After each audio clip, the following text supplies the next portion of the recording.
क्या महज 18 लाख रुपए का एक सस्ता ड्रोन 800 करोड़ के अत्याधुनिक अमेरिकी फाइटर जेट को मात दे सकता है? अमेरिकी राष्ट्रपति डोनाल्ड ट्रंप दावा करते हैं कि ईरानी सेना जर्जर हो चुकी है, लेकिन इराक के आसमान से आई इन तस्वीरों ने एक नई बहस छेड़ दी है। देखिए कैसे ईरान का शाहिद ड्रोन दुनिया के सबसे घातक शिकारी F-15 की आंखों में धूल झोंक कर अपने टारगेट को तबाह कर देता है। Вот это дрона Кальпешвы.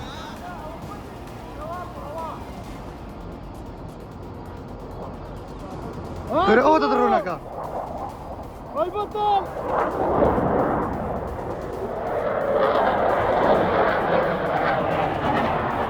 А где ракет? Вот. Ой-ой-ой. अल्लाह अकबर।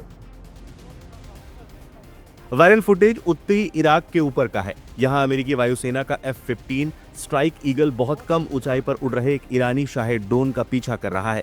जेट की रफ्तार और ताकत बेमिसाल है, लेकिन इस फुटेज का अंत चौंकाने वाला है। अमेरिकी जेट इस ड्रोन को रोकने में नाकाम रहा और कुछ ही देर बाद एरबिल में एक तेल ठिकाने के पास जोरदार धमाका होता है। अब सवाल उठता है कि दुनिया का सबसे बेहतरीन एयर डिफेंस सिस्टम और फाइटर जेट इस छोटे से ड्रोन को क्यों नहीं गिरा पाए? 18 लाख बनाम 800 करोड़। F-15 की कीमत करीब 100 मिलियन डॉलर बताई जाती है, जो करीब 800 करोड़ रुपए के करीब बैठती है। शाहिद ड्रोन की कीमत महज $20,000 है, जो करीब 18 लाख रुपए बैठती है। ये लड़ाई हाथी बनाम चींटी जैसी है, जहां चींटी अपनी सूक्ष्मता की वजह से जीत गई। शाहिद ड्रोन की अदृश्य ताकत का राज मटेरियल। ये प्लास्टिक और फाइबरग्लास जैसी रडार अवशोषित सामग्री से बना है। रडार की किरणें इससे टकराकर वापस नहीं आती, जिससे यह रडार पर अदृश्य हो जाता है। लो एल्टीट्यूड, ये इतनी कम ऊंचाई पर उड़ता है कि बड़े एयर डिफेंस सिस्टम इसे पक्षी समझ लेते हैं और जाने देते हैं। Anti jamming, drone antenna interference suppression का इस्तेमाल करते हैं। दुश्मन का जैमिंग सिग्नल भी ड्रोन का रास्ता नहीं भटका पाता है।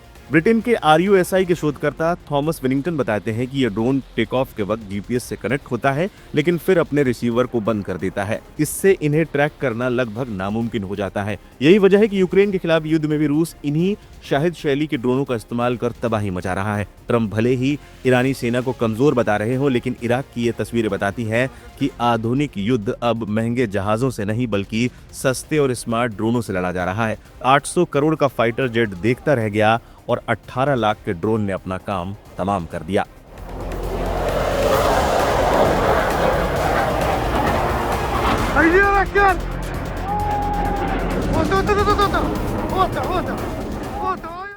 आप देख रहे हैं लाइव हिंदुस्तान। इस वीडियो को आप तक पहुंचाने में हमारा सहयोग किया है KR मंगलम यूनिवर्सिटी ने।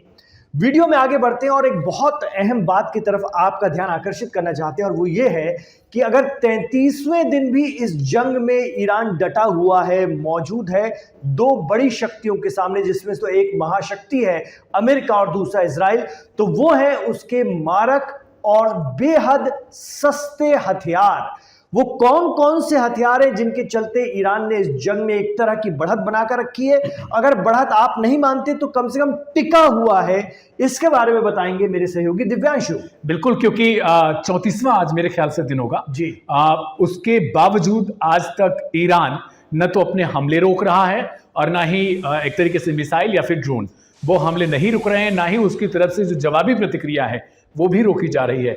अलबत्ता वो लगातार इस बात की तरफ इशारा कर रहे हैं कि जो बाकी के उनके रेजिस्टेंस माने जाते हैं वो और ज्यादा आक्रामक हो जाएंगे, और वो भी वही रणनीति अपना रहे हैं जो ईरान अपना रहा है।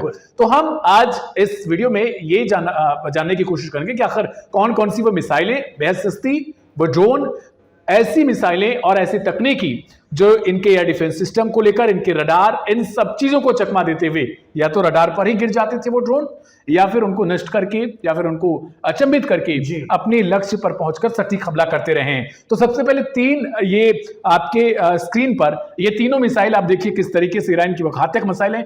शुरुआत करते हैं खैबर शेकन से, जो डिफेंस सिस्टम को चकमा देने की क्षमता रखती है। इसको माना जाता है पूरे विश्व में एक लेवल पर इनकी अपनी प्रतिष्ठा है जी। इसके अलावा ये तेज और सटीक वार करने में है, ठोस ईंधन से तुरंत लॉन्च किए जा सकते हैं, यानी सॉलिड फ्यूल अगर होता है तो पावर और ज्यादा मिलती है। फतह हाइपरसोनिक मिसाइल है, बेहद तेज है, मैक 5+, हवा में दिशा बदलने की क्षमता है, यानी जाते जाते अचानक से किधर मुड़ जाएगी ये जल्दी नहीं पता चलता इसका। और यही वजह है कि इसको इस तरीके से शो किया गया है कि ये हवा में ही अपनी दिशा को बदल लेती है। रडार जो भाप रहा होता है कि कोई मिसाइल हमारी साइड आ रही है, वो भी भूल जाता है कि आखिर ये मिसाइल हमारी साइड आ रही है तो किधर चली गई, फिर वापस उसी जगह पर लौट आती है। रोकना बेहद मुश्किल बताया जाता है। सजिल-2 ये देखिए 2000 किलोमीटर रेंज है, ये वो मिसाइल है जिस पर इस वक्त ईरान भारी वॉरहेड दाग रहा है। इसी के साथ इसी को मछली मिसाइल कहते हैं, मछली है, डांसिंग मिसाइल भी कहते हैं। खैबर शिकन, जिसका नाम खैबर के किले को फतह करने वाले हजरत अली के नाम पर पड़ा है। खैबर शिकन यानी खैबर को जीत लेने वाला, उसे ध्वस्त कर देने वाला। फतह का मतलब होता है जीत, विजय। और सिजील अबाबिल के उस झुंड के जरिए मारे गए पकी हुई मिट्टी के कंकरों को कहते हैं जिन्होंने काबे की हिफाजत की थी अब्रा की फौज से, जो हाथियों वाली फौज थी। तो इस तरह की मिसाइलें जो इनके नाम इस तरह से रखे गए। ठीक है, तो सिजिल जो है वो 2 चरणों में, इसका जो फ्यूल है वो 2 चरणों में काम करता है। अब हम आते हैं उस पर्टिकुलर मिसाइल पर, उस पर्टिकुलर आप कहिए ब्रह्मास्त्र पर ईरान का, जो अब तक अचूक साबित हुआ है। ये रडार को किस तरीके से चकमा देता है वो जानेंगे। और जब यहां से धरती से ये उड़ान भरता है किसी देश पर जाने के लिए, तो अचानक से ये वायुमंडल छोड़ देता है, अंतरिक्ष में जाता है, यानी आप समझिए, और वहां से फिर से वापस सिर्फ और सिर्फ ये चीज आती है जिसको वॉरहेड बोलते हैं, ये लौटकर आता है धरती पर जी।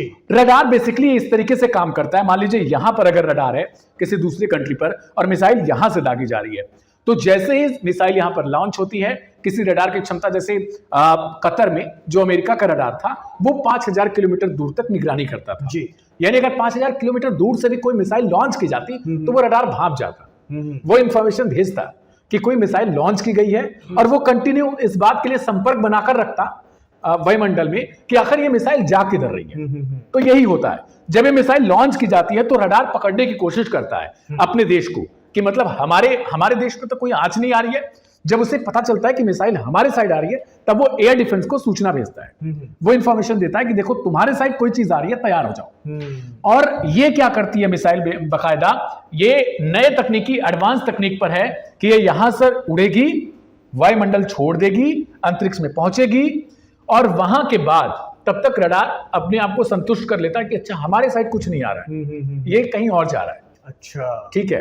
और वो एयर डिफेंस को तब तक सूचना नहीं भेज पाता है, उसे बोल देता है ठीक है कोई दिक्कत नहीं है, ठीक है, कोई दुश्मन हमारे साइड नहीं आ रहा है। लेकिन ये मिसाइल तब तक भाप रही होती है और अचानक से इसका रॉकेट अलग हो जाता है, इंजन सारे अलग हुए, सिर्फ और सिर्फ ये चीज वापस लौट कर आती है, सामने का हिस्सा। हाँ जी, ये वॉरहेड होता है, वॉरहेड। और हाँ यही वॉरहेड, इसी में बम बारूद जो भी होता है इसी में सब कुछ भरा गया रहता है। ये जो पिछला हिस्सा आप देखते हैं रॉकेट बहुत लंबा होता है, 10 मीटर 20 मीटर 30 मीटर, मतलब जिस हिसाब से वो हटता जाता है, छूटता जाता है। वो रॉकेट एक इंजन ही होता है, बस उसमें फ्यूल होते हैं, वही चीज उसको रफ्तार देती है, बाकी सारा काम इसका होता है। और ये फिर ऑटोमेटिक अपने वेट के हिसाब से नीचे आती है और बहुत तेजी के साथ आती है, जब तक वापस से रडार उसको भापता है, क्योंकि बहुत छोटा होता है जी। इसे भापना और पूरी मिसाइल को भापना दोनों बहुत अंतर होता है। रडार बड़ी चीजों को पकड़ सकता है, छोटी चीजों को पकड़ने में दिक्कत होता है जी। तो यही वजह है कि जब ये लौट कर आती है वापस से बिना किसी फ्यूल के, बिना किसी रॉकेट के, तो छोटी रहती है, और ये वहीं पर जाती है। कहा जाता है कि कम से कम 5 मीटर 2 मीटर 3 मीटर इतना का ही गैप रहेगा लक्ष्य को मारने में। मतलब अगर उसे बता दिया कि इसी पर्टिकुलर जगह पे जाना है तो वो करीब करीब वहीं पर जाएगी, और जब तक रडार वापस सूचना भेजेगा एयर डिफेंस को तब तक ही चकनाचूर कर चुका होगा। और यही वजह है कि इजराइल के पास जो आयरन डोम बैटरीज हैं वो भी इसे पकड़ने में नामुमकिन साबित हो रही है।